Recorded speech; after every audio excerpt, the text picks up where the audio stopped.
Hi everybody, I'm Bill Sanders and this is Watch Art Sci, the art and science of watch collection.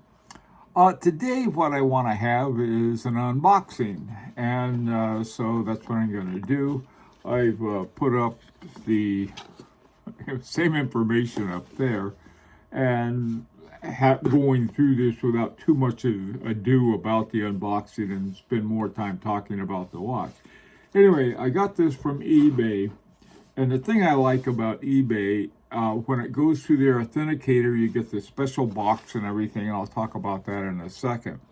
Now, the first thing I wanted to talk about was this was delivered by FedEx, and it was all set to come on Friday. It said, okay, we're going to need your signature. We're coming between, I think it's around like 9 o'clock and 1 o'clock. So my wife and I stayed home, and we were alert to any FedEx delivery. Well, it never came. So at around when the time was up, they said it'll be there by 8 o'clock. It's out for delivery now. So we waited again. Didn't come again. Then we heard, this is on Friday. So, well, we're going to have to deliver it on Monday. Oh, no. Here we stayed home a whole day. So come Monday, we waited again, and it did finally come. But I read that how come they didn't deliver it on Friday when it was out for delivery? They said, well, no one was home. We were home all day. So FedEx, don't do that. Okay, either that or you might eBay may consider UPS or somebody else. Anyway, so here it is. I love the boxes. They ship it in. Now, the thing about it, the first thing when you open the box, I'll open it up. You see it says it's got this, they have a special box, especially made for this. It's got a bunch of stuff in here. It's got something called the authenticator and a bunch of other things right here. Now this one came with this little pouch that I think belonged to the seller, so they put it in there along with it. And here's the authentication card. And this is really nice to have because if somebody says, we want to see your papers, and on the back they have everything about what the watch is. And it typically comes in this little thing right here like this. I put it in here. It comes in this card, and I took it out and I put it in the pouch. It's sort of a nice little pouch. And so anyway, and then you got some other paperwork that comes with it. And again, this is if it goes directly from the seller to you, you don't get all of this stuff.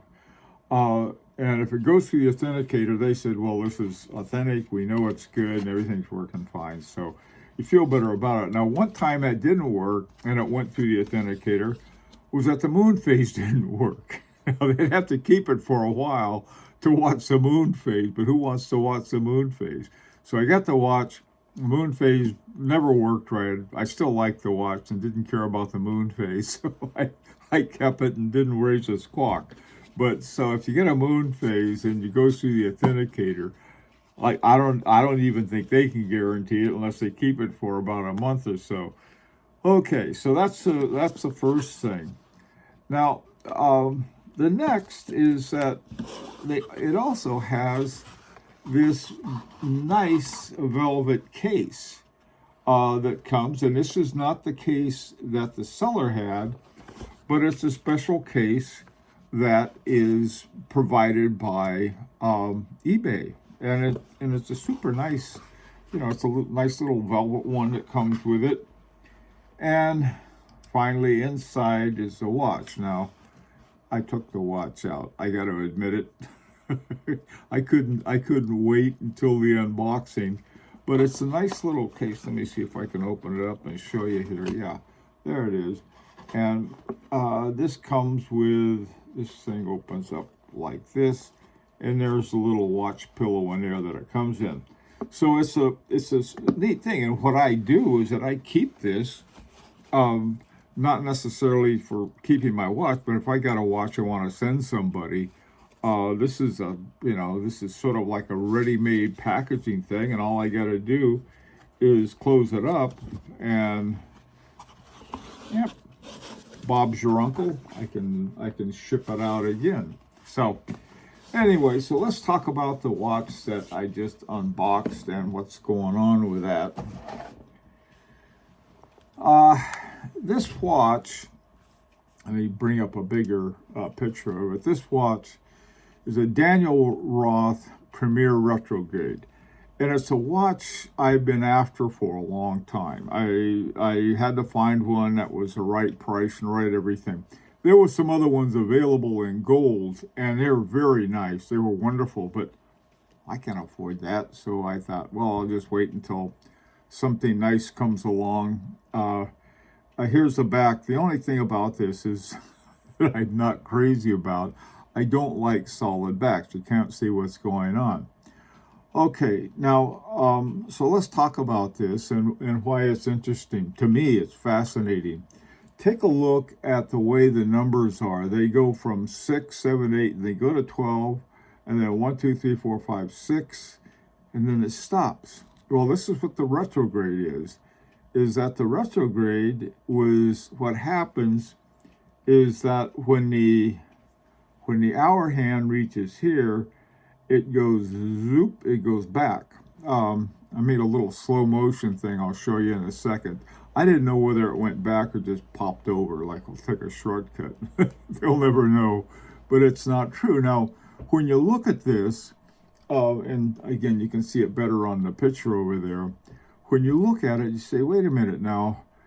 When you look at the 3 o'clock position on the watch, it shows a 5. And so that was one thing I had to get used to. I'd look at this and say, wait a minute, I thought it was like 3 o'clock. Well, the 3 o'clock is located up around the 2 o'clock and so on and so forth. Anyway, so that was one thing I had to get used to. And once I got used to it, it was really easy to just sort of glance at it and tell the time. Now, the minute hand goes all the way around. Okay, there's no retrograde on it. Right now in the picture, you can see it's at 41, so it's very simple to tell the time without a lot of hassle.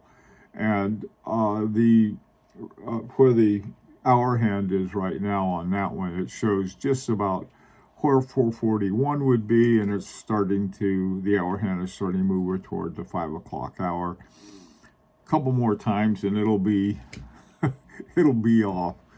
Now, another feature of it that I like is that at 6 o'clock down here at the bottom is that you have a hand date. So there's a little hand date and it's showing the 22nd. This, I guess I took the picture on the 22nd for this, and it's really just, I mean, I've always loved hand dates. They're so much easier than looking at the little window. You can sort of look at it and you can tell by the positioning of it. So that's the retrograde. Now, the case is called Ellipso Curvex case. It's a double ellipse case. And there's one thing I read, it said, anyone who is a connoisseur, that's us, of watches, can take a glance at this and say, wait a minute, that's a Daniel Roth, and that's true. I mean, you see you don't have to be a connoisseur of watches, so you could just be a watch guy collecting watches and spot these things.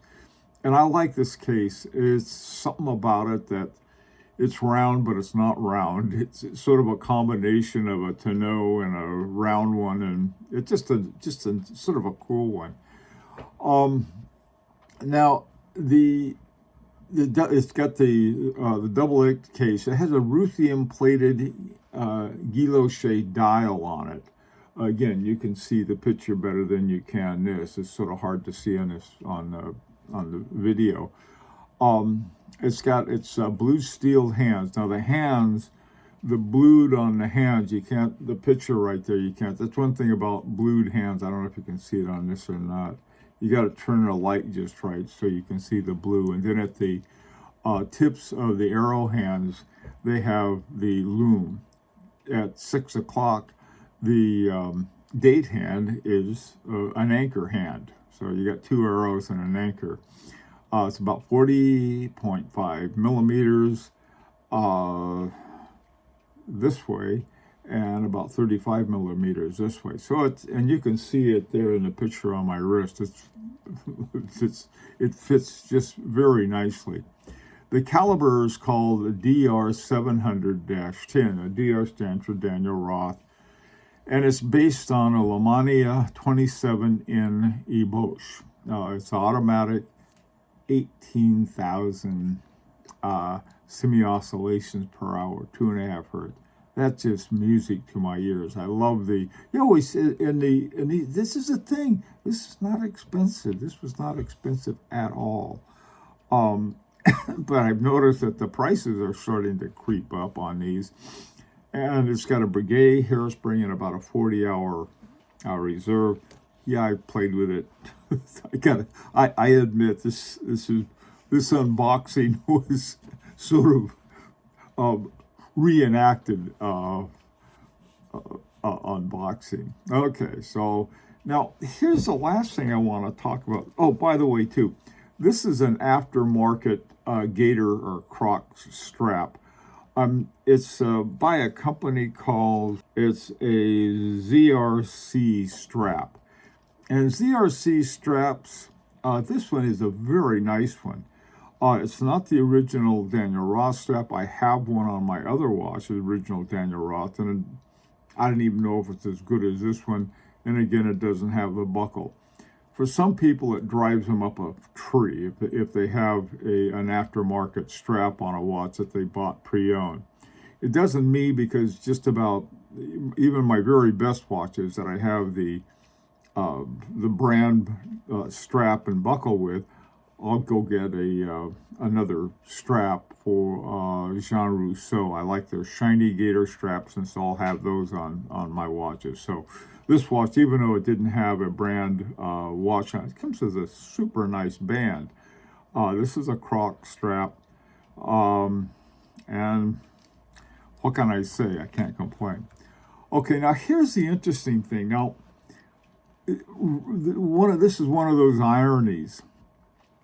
I ordered the watch, and between the time I ordered it and the time it showed up, LVMH, which is Moet, Hennessy, Louis Vuitton, and they have, you'd think it would be MHLV, but it's not. I guess they decided that, well, if Moet goes first here, we'll go first in the initial. I have no idea. But anyway, LVMH, Louis Vuitton.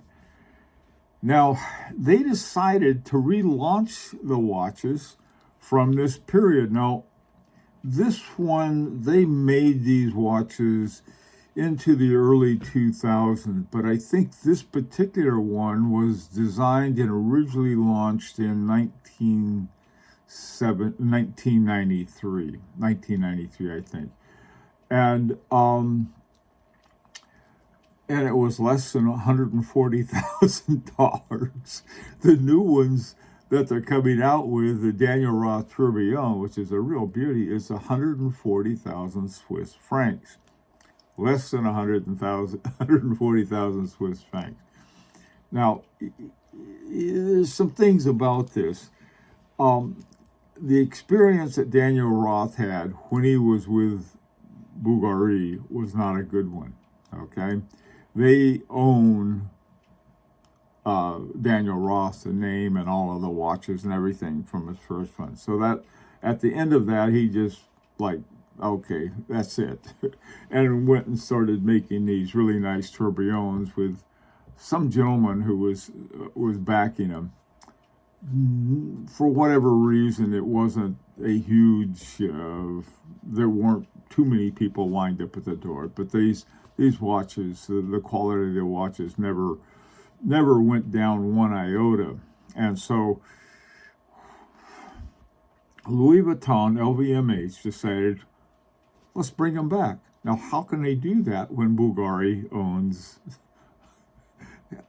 Daniel Roth? Well, that's because Louis Vuitton owns Bulgari, so it worked out okay. Now, they're going to be working with, there's this really interesting, I'll call it a watch lab called La Fabrique du Temps. And this was set up by Louis Vuitton, I don't know, some time ago. And all of the watches that have been owned by LVMH were put together by La Fabrique du Temps. Okay, so now this is going to happen with the Daniel Roth watches. Is that a bad thing? I don't know. I don't think so. Because La Fabrique du Temps is just like the people involved in it are really top drawer. And here they have all of these great designs. They have so many that I would like. But what I'm afraid of is that we won't be able to afford them. In other words, they'll have either this one exactly or something like it, and I won't be able to afford it. Nor I also have the Metropolitan 24 Cities. I won't be able to afford the one that they're coming out with. So anyway, so I'm very glad I got this because of the Louis Vuitton thing. And I'd really like to hear your opinion on this. What do you think is going to happen to these Daniel Roth watches in terms of the price? Are the new ones coming out that are put together by La Fabrique du Temps, are they going to be the same price? Or are they going to jack up the price for the modern ones? I don't know. I have no idea what they're going to do. But they're wonderful watches, and I'm glad I got one. In fact, I'm glad I got two. You may have noticed that not long ago I said, well, I sold my Daniel Roth chronograph. The watch was a wonderful watch, but I just don't wear chronographs for some reason. So it was sitting in my, but now I think the person who got it is glad they got it when the getting was good. Anyway, like I said, let me know what you think. Till next time, this is Bill Sanders for Watch Art Sci, the art and science of watch collection. This is an opportunity to subscribe if you like. And until next time, take care.